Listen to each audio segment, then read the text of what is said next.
In this video, I'll show you how to add more than one tawk.to widget to a website. Adding multiple widgets gives you more control over how visitors interact in different parts of your site. You can add multiple widgets under one property, or you can create multiple properties, each with its own widget. To add an additional property, click your current property name in the top left of the dashboard to open the property list. Then click Create Property and follow the prompts.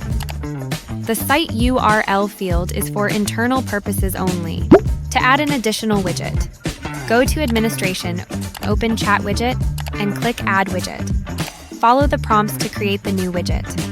Now, to actually place a second widget on your website, you'll add the widget code to each individual page where you want that widget to appear.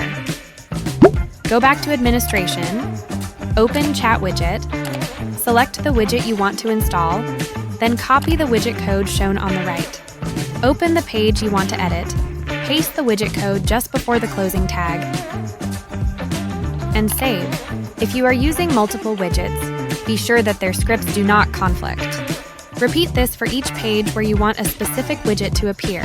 For more assistance, visit the Tawk.to Academy or book a call with our customer support team.